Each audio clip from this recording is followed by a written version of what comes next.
6 months of chasing ghosts through financial records had led me here, to a text message from an unknown number glowing on my phone screen at 9:30 on a Tuesday night. The message was brief, almost cryptic. Giordano's, 10 p.m. Bring nothing. Come alone. You want the proof. I stared at the words, my reflection ghosting across the dark window of my studio apartment.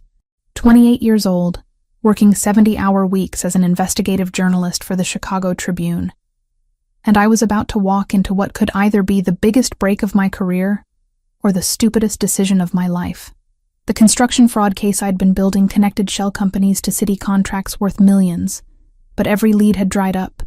Every source had gone silent, until tonight. October in Chicago meant unpredictable weather, and as I grabbed my jacket, the first drops of rain began streaking down the glass. My best friend Hannah had texted earlier asking if I wanted to grab drinks, but I'd lied and said I was working late at the office. The truth was, I didn't want anyone knowing where I was going. Not until I knew what I was walking into. Giordano's was an upscale Italian restaurant in the financial district, the kind of place where politicians made backroom deals over $30 pasta and $200 bottles of wine. I'd never been inside. Couldn't afford it on my salary. The entire investigation had started when I noticed the same restaurant appearing on expense reports for 3 different construction executives, all on the same nights, all billing different companies. Coincidence didn't exist in my line of work. I took the red line downtown, watching my fellow passengers through the scratched window. A woman in scrubs nodded off against the pole, exhausted from her shift. 2 college kids laughed over something on a phone screen. Normal people living normal lives, unaware that the city they loved was rotting from the inside, built on bribes and falsified permits. The restaurant sat on a corner lot, its brick facade warm with golden light spilling from tall windows. Expensive cars lined the street. I checked my phone. 9:58. 2 minutes early. The rain had intensified during my walk from the station, soaking through my jacket despite my hurried pace. Water dripped from my hair as I stood across the street, studying the entrance. Something felt wrong. I'd developed an instinct for danger over the years, interviewing people who'd seen too much, asking questions that made powerful men nervous. That instinct was screaming now. 3 black SUVs were parked in a no-standing zone, their engines running, exhaust visible in the cold air. Security detail. But for whom? I should have turned around. Should have gone home, called the number back in the morning from a secure line. Instead, I crossed the street, dodging a taxi that honked angrily.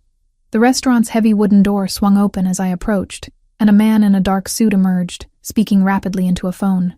He glanced at me, his eyes cold and assessing, before moving past. That's when I saw her. A little girl, maybe 7 years old, stood on the sidewalk near the entrance. She wore a pale yellow dress completely inappropriate for the weather, her dark curls plastered to her face by rain. She was alone, frozen, her eyes wide with something that looked like terror. "Hey," I called out, my reporter instincts momentarily overriding my caution. "Are you okay? Where are your parents?" The explosion of gunfire answered before she could. The sound was deafening, glass shattering as bullets punched through the restaurant's front windows. People inside screamed. The little girl stood completely still, paralyzed by fear, directly in the line of fire. I didn't think. Thinking would have meant hesitation, and hesitation would have meant death. I ran toward her, my shoes slipping on the wet pavement.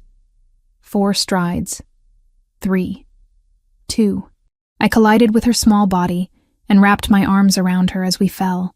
My shoulder hit the concrete hard, pain exploding through my left side, but I kept rolling, using my momentum to drag us both behind a parked Lexus. The world had contracted to a series of snapshots. The girl's racing heartbeat against my chest. The acrid smell of gunpowder mixing with rain. More shots, so many I couldn't count them. Metal punching through metal as bullets found the car sheltering us. I pressed the girl's face into my shoulder, trying to shield her ears from the noise. One round hit the Lexus's rear quarter panel inches from my head. Another shattered the back window, raining safety glass down on us. A third punched through the door, and I felt something hot slice across my shoulder. The shootout lasted maybe 2 minutes. Maybe an eternity, Time had stopped meaning anything. The girl was crying silently, her small hands clutching my soaked jacket. I whispered to her, words I don't remember, promises I had no authority to make. "You're safe. I've got you. You're going to be okay." When the shooting finally stopped, the silence was almost worse. My ears rang. Someone was shouting in Italian. Car alarms wailed. The girl's breathing had turned to sharp, panicked gasps. I shifted slightly, trying to see if we could run, and pain lanced through my shoulder. When I touched it, my fingers came away red. "Lily!" The voice cut through the chaos, raw with desperation. "Lily!" Heavy footsteps pounded toward us. I tightened my arms around the girl, protecting her, until a man dropped to his knees beside the car. He was large, well over 6 feet, with shoulders that strained against his tailored charcoal suit. Dark hair, slightly disheveled.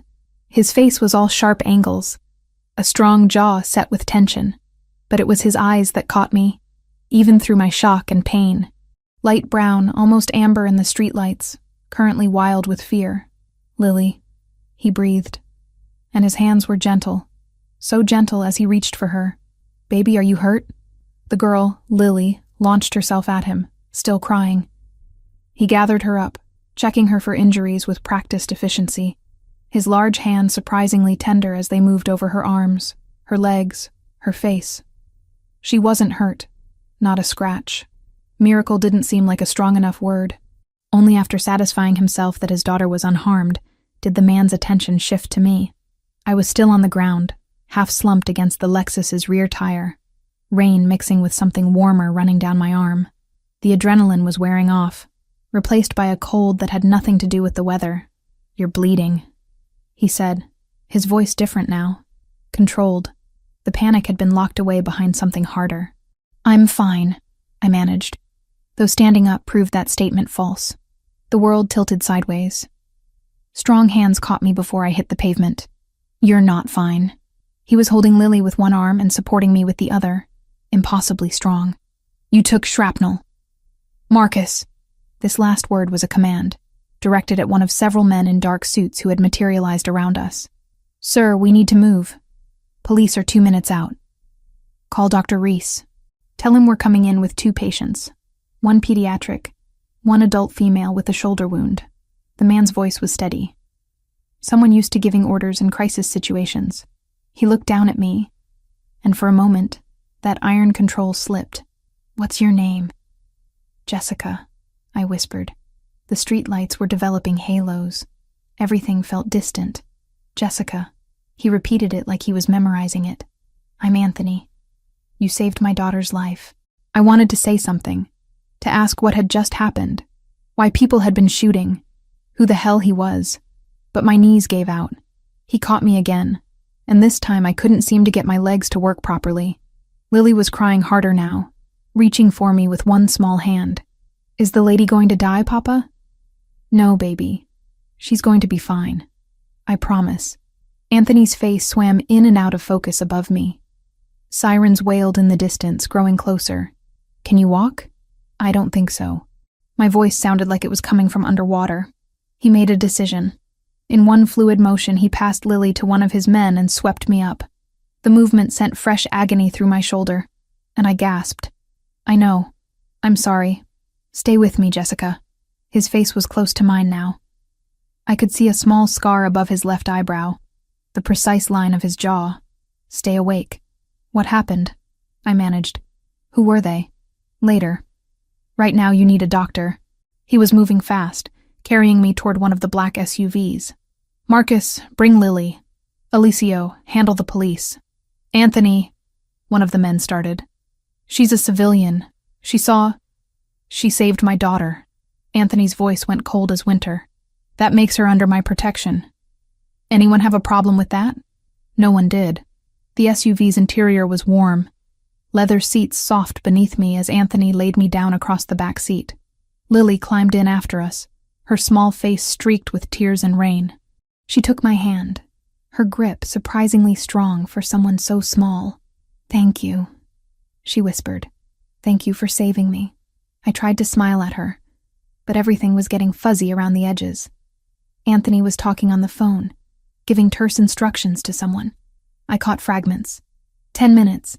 Prepare, or if needed. I don't care what it costs. His hand found mine, large and warm, carefully avoiding the shoulder that was now throbbing with each heartbeat. Jessica, stay awake. Look at me. I forced my eyes to focus on his face. Who are you? Someone who owes you everything. His thumb brushed across my knuckles, the gesture oddly intimate. I'm going to take care of you. I swear it. The SUV pulled away from the curb with a screech of tires. Through the tinted windows, I saw red and blue lights flooding the scene.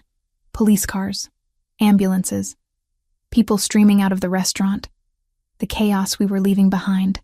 I was supposed to meet someone, I mumbled, fighting to keep my eyes open. A source about the construction fraud. Anthony went very still. What construction fraud? The permits, the shell companies. I've been tracking them for months. I knew I was saying too much. That shock and blood loss were loosening my tongue. But I couldn't seem to stop. Someone wanted to meet. Someone who said they had proof. Jesus Christ. Anthony's hand tightened on mine. You were set up, Jessica. This was an ambush, and they used you to get to me. The words didn't make sense. I'd never met this man before. Why? Because you're a journalist investigating the wrong people. And they knew I'd be at that restaurant tonight with my daughter. His jaw clenched. They tried to kill 2 birds with 1 stone. They failed on both counts. Lily made a small sound of distress. Anthony immediately softened, pulling her against his side, while keeping his other hand wrapped around mine. It's okay, baby. We're safe now, thanks to Jessica. The 7-year-old looked at me with solemn dark eyes. Are you going to be my friend now? I managed a weak smile. I think I'd like that. Good. She nestled closer to her father but didn't let go of my hand. Papa's friends are always safe. Nobody hurts Papa's friends. The statement should have been childish nonsense. Instead, it sounded like she was repeating something she'd learned from experience. My reporter brain tried to process that, to fit it into a framework that made sense, but consciousness was slipping away. Jessica, Anthony's voice cut through the fog. I need you to understand something. You saw what happened tonight. You're going to have questions. But right now you need to trust me. Can you do that? I should have said no. Should have demanded answers. Demanded to be taken to a regular hospital. Demanded to know what I'd stumbled into. Instead, I found myself nodding. This man, this stranger, had terror in his eyes when he thought his daughter was in danger. He'd held me like I was something precious rather than a complication. He'd promised to protect me, and some instinct deeper than logic told me he meant it. I trust you, I whispered. Something fierce and protective blazed in his eyes. Then close your eyes. When you wake up, I'll explain everything. Promise? I promise. He leaned closer, his voice dropping to something meant only for me. You saved the most important person in my world tonight. I owe you a debt I can never repay, but I'm going to spend as long as it takes making sure you never regret the choice you made. The SUV took a sharp turn. Buildings I didn't recognize flashed past the windows. Lily was humming softly, a lullaby I half remembered from childhood. Anthony's thumb continued its gentle rhythm across my knuckles. The pain in my shoulder had faded to a distant throb, my body's alarm system finally shutting down now that help was close. I let my eyes drift closed. The last thing I felt was Anthony's grip tightening on my hand, anchoring me to consciousness for one more moment. Rest now, he murmured. I've got you. And despite every rational reason to be terrified, despite the blood and the bullets and the complete upheaval of my ordinary life, I believed him. Consciousness returned in pieces. First came awareness of softness beneath me, cotton sheets with a thread count I'd never experienced. Then the smell, antiseptic mixed with something floral. Finally, the throbbing in my shoulder, dulled but present, like a toothache I couldn't ignore. I forced my eyes open. The room swam into focus, all cream walls and natural light filtering through gauze curtains. This wasn't a hospital room, or at least not like any I'd seen before. The space was twice the size of my apartment, with a sitting area, what looked like original artwork on the walls, and medical equipment that belonged in a private clinic, rather than Cook County General. You're awake. I turned my head too quickly, wincing at the pull in my shoulder. Anthony Caruso sat in an armchair beside the bed, looking like he hadn't slept. His suit jacket was gone, white shirt rolled to his elbows, tie loosened. Dark stubble shadowed his jaw. Those light brown eyes fixed on me with an intensity that made me want to look away. How long? My voice came out raspy. 18 hours. You needed surgery for the shrapnel. Dr. Reese is one of the best trauma surgeons in the city. He stood, moving to pour water from a crystal pitcher on the nightstand. Drink slowly. I accepted the glass, noting how his hand remained steady while mine trembled. The water was cold and perfect, and I finished half of it before my brain caught up to the situation. Where am I? My private medical facility. About 20 minutes from where the shooting happened. He settled back into the chair, maintaining a careful distance. Before you ask, no. This isn't a hospital in the traditional sense. I have doctors on retainer for situations that require discretion. Discretion. I tested the word. Like when someone gets shot outside your daughter's favorite restaurant. Something flickered across his face. Giordano's wasn't her favorite. It was supposed to be secure. I had 3 men inside, 2 watching the street. Someone knew exactly where we'd be and when. The memories came rushing back. Gunfire. Lily's terrified face. The feeling of bullets punching through metal inches from my head. The O'Sullivan family. You mentioned them in the car. I did. Anthony leaned forward, elbows on his knees. And now we need to talk about what that means for you. Dread pooled in my stomach. I want to go home. Jessica. He said my name like it cost him something. Your apartment was broken into last night. While you were in surgery, men forced the lock. Went through everything. Your files, your computer, your records. They took what they wanted and left a message. The room tilted. What kind of message? The kind that makes it clear they know who you are and what you've been investigating. His jaw tightened. The construction fraud case. The shell companies. You were getting close to something they couldn't afford to have exposed. How do you know what I was investigating? Because those same shell companies have been used to frame me for money laundering I didn't commit. He pulled out his phone, swiped through something, then turned the screen toward me. It showed a document, a bank transfer I recognized from my own research. The O'Sullivan organization has been systematically building a case to bring federal attention to my businesses. Your investigation threatened to expose their actual operations. I stared at the evidence, my reporter's mind automatically cataloging details. So they set me up. The anonymous source, the meeting at the restaurant. Yes, they wanted to kill 2 birds with 1 stone. Eliminate me and my daughter, discredit or silence a journalist who was getting too close. His expression went cold. They failed on both counts because you threw yourself between a 7-year-old and a gunfight. My phone. I needed my phone. I tried to sit up, gasping when pain lanced through my shoulder. Anthony was there instantly, his hand gentle but firm against my uninjured arm. Don't move like that. You have 14 stitches and Dr. Reese will have my head if you tear them. He reached for the nightstand, producing my phone. It's been ringing constantly. Your friend Hannah has called 11 times. Hannah. Oh, God. I grabbed the phone, saw the missed calls, the increasingly frantic text messages. The most recent was from 3 hours ago. Jess, please tell me you're okay. Men came to the Tribune asking about you. Everyone's freaking out. Call me. I need to call her back. Use my phone. Yours might be traced. Anthony handed me a different device, sleek and black. Press 1. I had someone contact her on a secure line. Tell her you were safe but couldn't talk. She's been waiting. Hannah answered on the first ring. Jessica? It's me. My throat closed up hearing her voice. I'm okay. I'm safe. What the hell is going on? The Tribune is in lockdown. James suspended you pending an investigation. Something about a shooting in the financial district last night, and men showing up here asking if we knew where you were. Hannah's words tumbled over each other. They weren't police, Jess. They were something else. I looked at Anthony, who could clearly hear every word. His expression remained neutral, but his hands had curled into fists. Hannah, listen to me. You need to go to your parents' house in Milwaukee. Today. Right now. What? Why? Because I'm involved in something dangerous, and anyone connected to me might be at risk. Please, just trust me. Tears burned behind my eyes. I need to know you're safe. There was a long pause. When Hannah spoke again, her voice had gone quiet. "You're scaring me. I know. I'm scared too. But I promise I'll explain everything once this is over. Just go to Milwaukee and stay there until I tell you it's safe. Jess. Please, Hannah.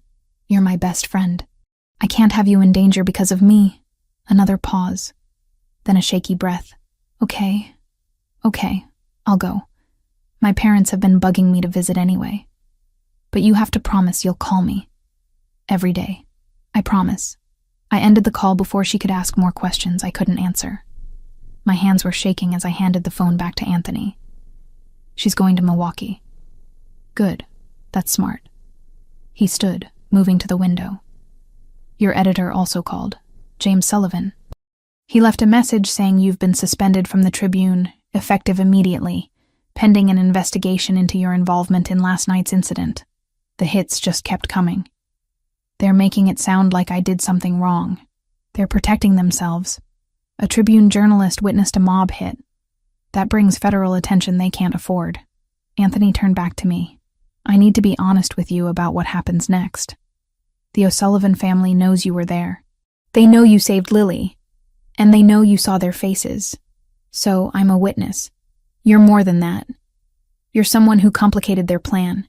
He moved back to the chair, sitting forward so our eyes were level. I can offer you protection, a secure location, resources, time to figure out your next move. But I need you to understand what you're walking into if you accept. What am I walking into? My world, which is complicated, dangerous, and not something you can easily leave once you're part of it. His gaze never wavered. I run a family business that operates in gray areas of the law. I won't lie to you about that. But I also have resources that can keep you safe when traditional law enforcement can't. My head was pounding. This was insane. Accepting protection from a man who just admitted to criminal activity. But what were my alternatives? Go back to an apartment that had been broken into? Wait for the O'Sullivan family to make another attempt? Hope that a suspension from the Tribune meant I was safe? Just for a week, I heard myself say. Until things calm down. Until I can figure out what to do. Something like relief crossed Anthony's face. A week. That's fair. I have a property in Lake Forest about 40 minutes from here. It's secure, private. Lily will be there, and we have staff who can provide anything you need. I need to see my apartment first. See what was taken. That's not advisable. I don't care. I pushed myself up, gritting my teeth against the pain. Those were years of work, research that could expose corruption across multiple city departments. I need to know what they took. Anthony studied me for a long moment, then nodded. I'll arrange an escort. But we leave as soon as Dr. Reese clears you, and we don't stay long. 2 hours later, after the doctor examined my shoulder and reluctantly agreed I could be mobile, I was in the back of another black SUV. Anthony sat beside me, while Marcus drove, and another man I didn't recognize rode in the passenger seat. Both were armed. I could see the bulge of holsters beneath their jackets. My neighborhood looked different in daylight, shabbier somehow. The building where I'd lived for 3 years needed paint. Trash had collected against the curb. Anthony's security detail made us look like we were visiting from another planet. Stay close, Anthony said as we entered the building. He'd insisted on coming up with me, leaving Marcus and the other man to watch the street. My apartment door had been repaired, but not well. The frame was cracked where the lock had been forced. Inside was worse. They'd torn the place apart. My desk drawers hung open. Contents scattered. The filing cabinet where I'd kept hard copies of everything was empty. Even my bulletin board had been stripped, every photo and document gone. I stood in the center of the wreckage, feeling violated in a way I hadn't when I was shot. This was my home, my work, my life. Jessica. Anthony's voice was gentle. We should go. 3 years, I whispered. 3 years of research. Gone. Not gone. They took it because you were close to something real. That means it exists, and it can be found again. He touched my elbow carefully. But not here. This place isn't safe. I was about to agree when my phone buzzed. The screen showed a text from a number I didn't recognize. We know where you live. We know who your friends are. Stop looking. Last warning. Anthony had seen it too. His face went hard. We're leaving. Now. We made it down 2 flights of stairs before we heard the smash of breaking glass. Anthony immediately pushed me behind him, his hand going to a gun I hadn't known he was carrying. Marcus appeared at the bottom of the stairs, weapon drawn. "Someone just threw a brick through the windshield," he reported. Message painted on it. We emerged onto the street to find my car, my ancient Honda that barely ran, completely destroyed. All 4 tires had been slashed. The windows were broken. And across the hood in red spray paint, "Watch your back." People had gathered to stare. A woman I recognized from the 2nd floor had her phone out, filming. This would be all over social media within an hour. Jessica Turner, suspended Tribune journalist, now connected to organized crime and property destruction. My phone rang. James, my editor. I answered on autopilot. "Jessica, where are you?" He didn't sound angry. He sounded worried. "Outside my apartment. Someone just vandalized my car." "Christ. Listen, you need to understand the position the Tribune is in. We have to distance ourselves from whatever you're involved in. I'm sorry, but the suspension stands pending a full investigation. For your safety and ours. I understand." And I did. The Tribune couldn't afford to be associated with mob violence. "If you need anything..." He paused. "Be careful, Jessica. Whatever story you were chasing, it's bigger than either of us realized." He hung up. I stared at my destroyed car, at the crowd of neighbors filming everything, at the message that was really a threat. Anthony stood beside me, his presence solid and somehow reassuring despite everything. "The offer still stands," he said quietly. 1 week. Safe location. Time to think. Do I have a choice? There's always a choice, but some are better than others. My phone buzzed again. "Hannah, on the train to Milwaukee. Parents are picking me up at the station. Stay safe. Love you." At least she was safe. That was something. 1 week? I agreed, feeling the last of my resistance crumble. "But I want answers. About who you are. What the O'Sullivan family wants. All of it. You'll have them." Anthony gestured to the SUV. "Let's get you somewhere secure. This neighborhood is compromised." As we pulled away from my ruined car and invaded apartment, I watched everything I'd built in Chicago recede in the side mirror. My job was suspended. My home was destroyed. My best friend had fled the city because of me. In less than 24 hours, my entire life had been dismantled. And the only person offering to help was a man who admitted he lived outside the law. I should have been terrified. Instead, I felt a strange clarity settling over me. I'd spent years chasing corruption, trying to expose the rot beneath Chicago's surface. Now I was being pulled into the heart of it. And maybe that was exactly where I needed to be, to finally understand the truth. Anthony's hand rested on the seat between us, not touching me but close. A reminder that I wasn't alone in this, even though I barely knew him. Even though trusting him might be the biggest mistake of my life. "We'll figure this out," he said, as if reading my thoughts. "I promise you that." I wanted to believe him. God help me, I did. The mansion in Lake Forest was nothing like I'd imagined. Set back from the road behind iron gates and mature oak trees, the estate sprawled across what must have been acres of manicured grounds.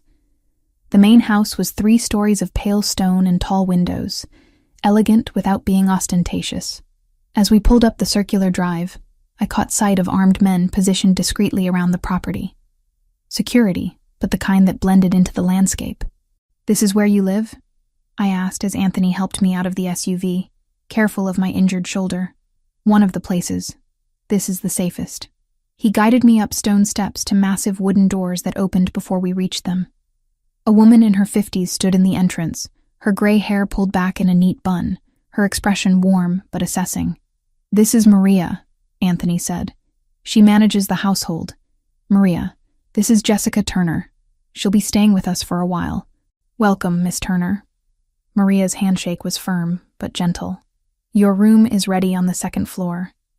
Mr. Caruso mentioned you'd need quiet and rest." That first day passed in a haze of exhaustion and pain medication. My room was larger than my entire apartment had been, decorated in soft grays and creams with French doors that opened onto a small balcony overlooking the gardens. I slept most of the afternoon, waking only when Maria brought soup and fresh bread that I barely touched. Lily appeared in my doorway around sunset, still wearing her school uniform, a blue plaid jumper over a white shirt. She clutched a stuffed rabbit that looked well-loved. "Can I come in?" Her voice was small, uncertain. "Of course." I pushed myself up against the pillows, wincing. She climbed onto the chair near the bed, legs swinging. "Papa said you need to rest because you got hurt saving me. Your papa's right about the resting part. Does it hurt a lot?" Her dark eyes were serious, too serious for a 7-year-old. "Some, but I'll be okay." I studied her face, seeing Anthony in the shape of her jaw, the intensity of her gaze. "How are you doing? That was pretty scary." Lily hugged her rabbit tighter. "I have nightmares sometimes.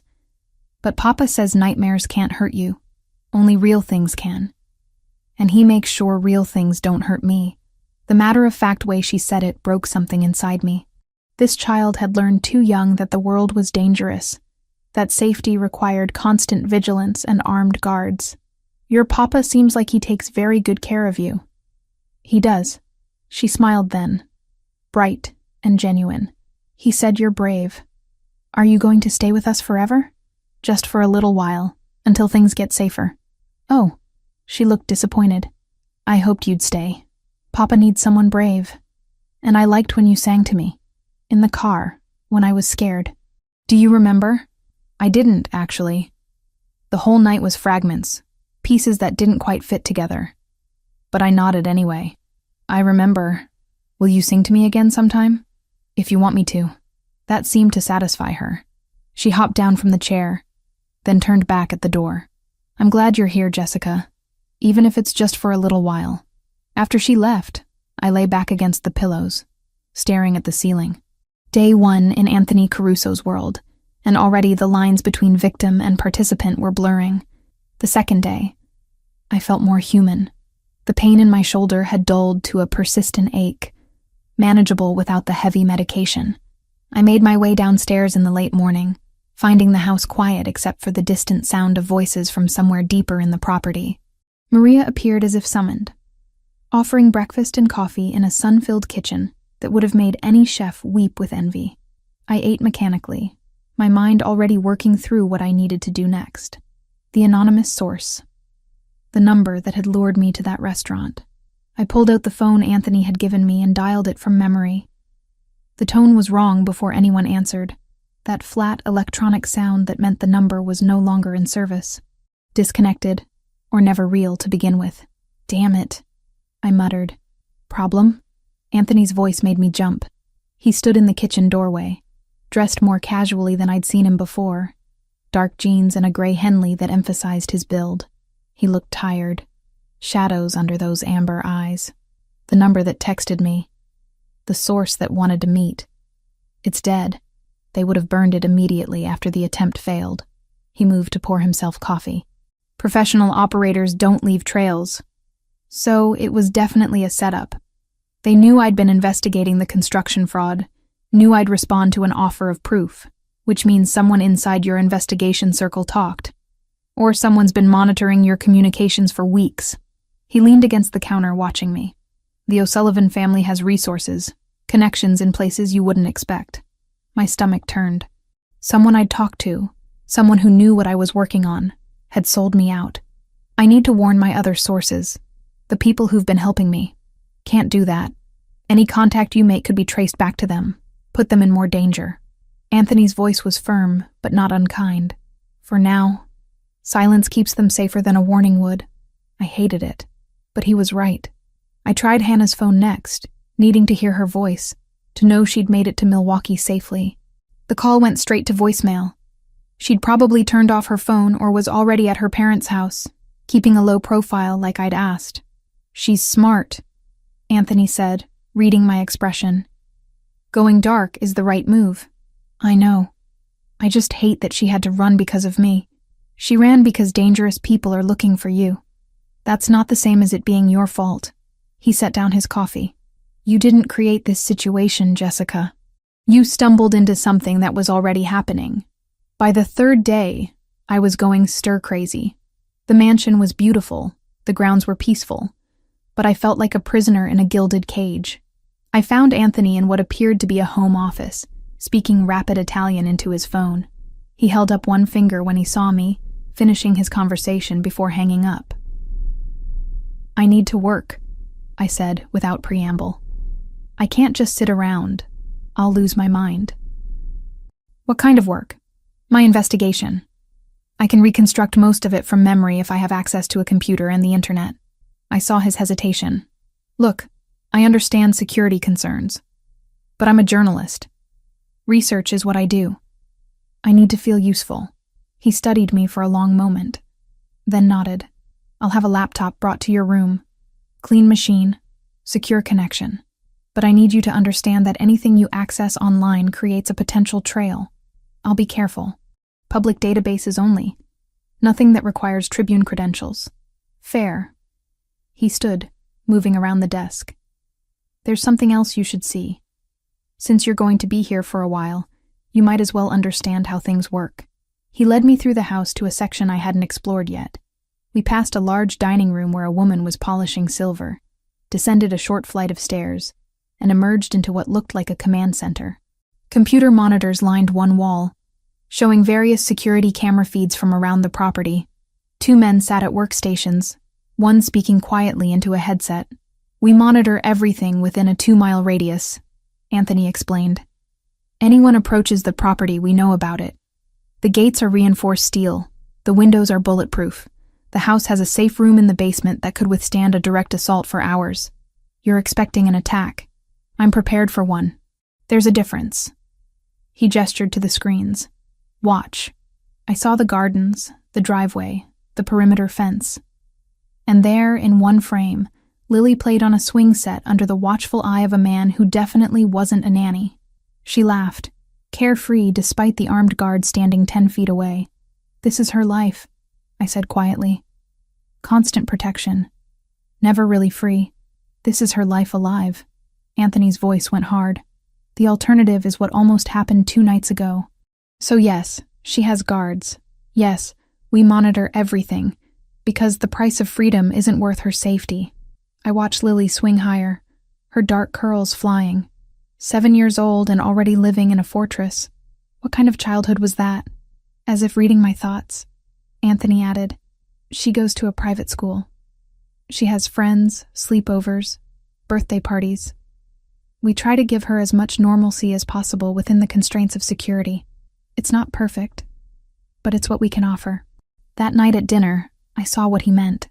The formal dining room seated 12, but only 3 of us sat at one end.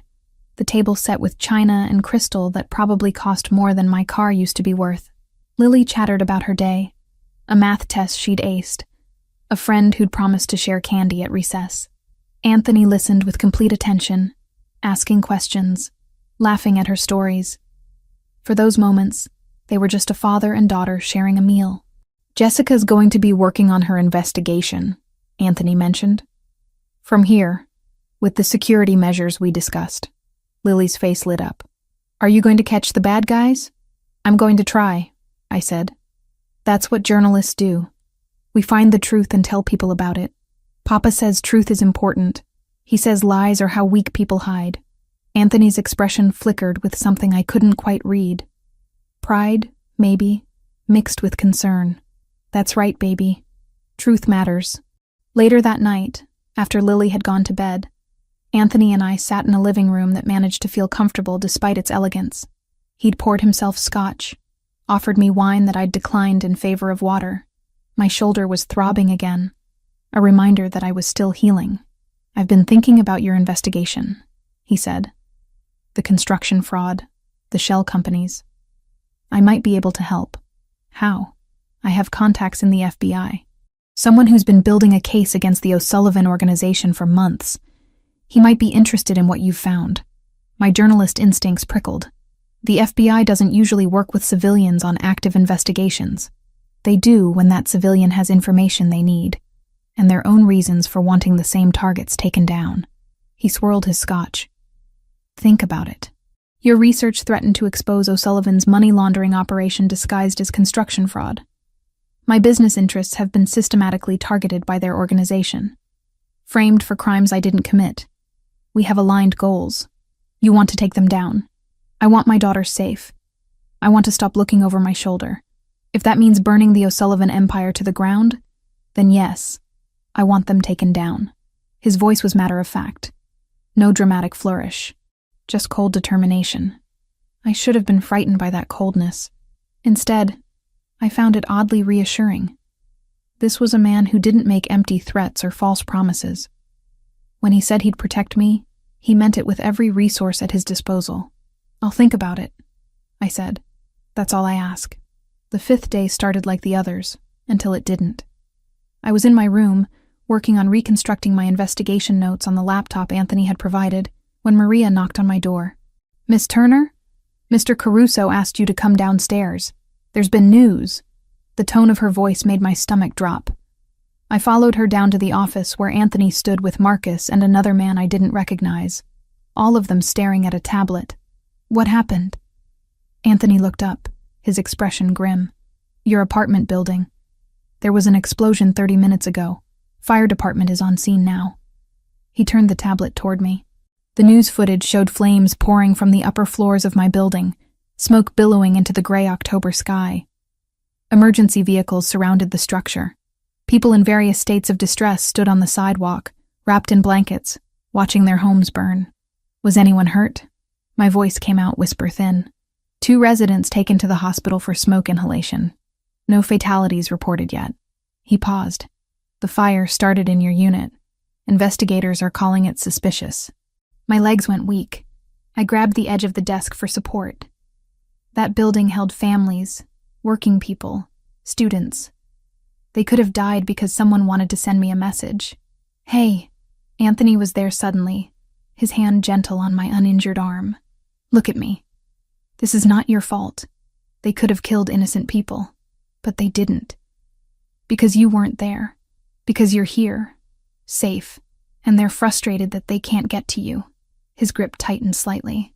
"This was meant to intimidate you, make you feel guilty enough to surface. Don't give them that power."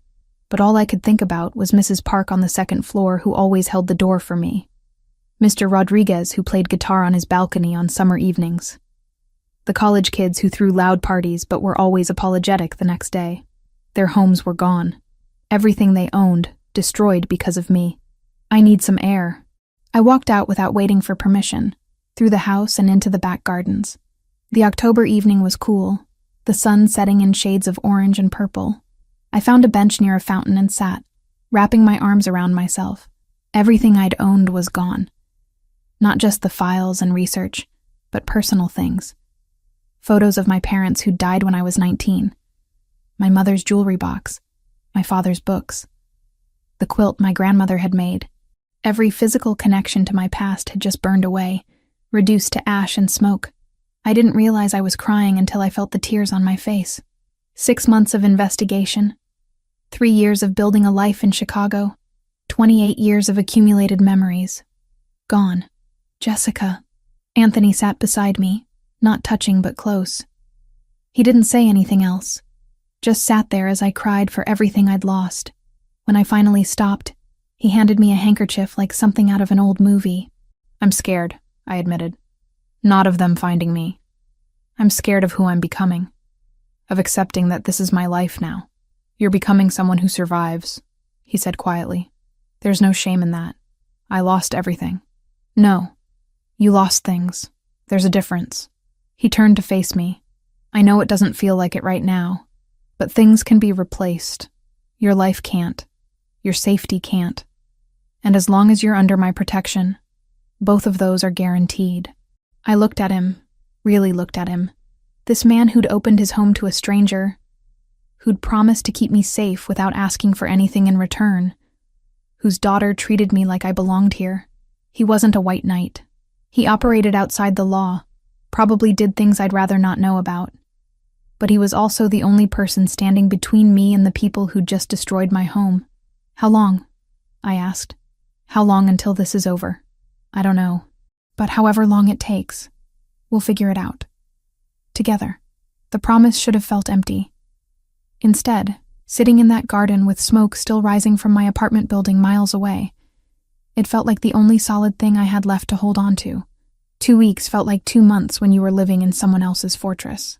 I'd established a routine of sorts. Mornings spent reviewing public financial records on the laptop Anthony had provided. Afternoons helping Lily with homework or walking the grounds under the watchful eyes of security. Evenings pretending I belonged at dinner tables set with china worth more than my college tuition. The investigation had become my anchor. Without it, I'd have gone mad staring at the walls of my beautiful prison.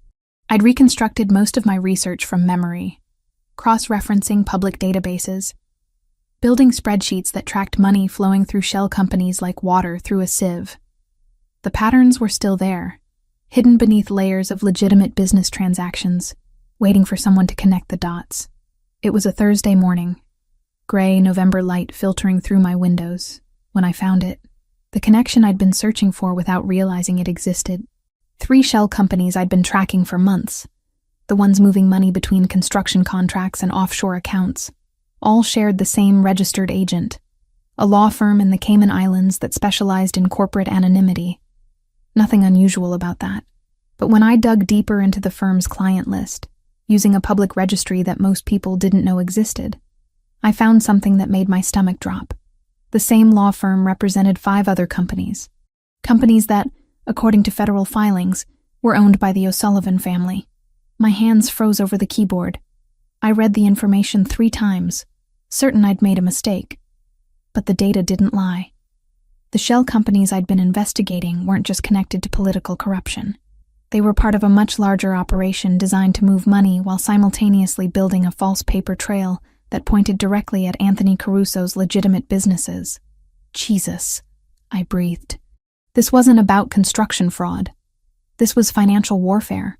I spent the next hour tracing connections, following money from O'Sullivan-owned entities through the shell companies and into accounts that had been frozen by federal investigators, accounts that belonged to Anthony's import business. The whole thing was elegant in its cruelty. Use shell companies to launder O'Sullivan money while creating documentation that made it look like Anthony was the one laundering funds. My investigation had threatened to expose the scheme before it could be fully executed. That's why they'd tried to kill me. Not because I was getting close to exposing political corruption, but because I was about to blow open a setup that had probably taken years to construct. I needed to tell Anthony. But doubt crept in, whispering questions I didn't want to ask. What if I was wrong? What if showing him this information made me look like I was taking sides in something I didn't fully understand? What if he already knew, and my bringing it up exposed me as naive?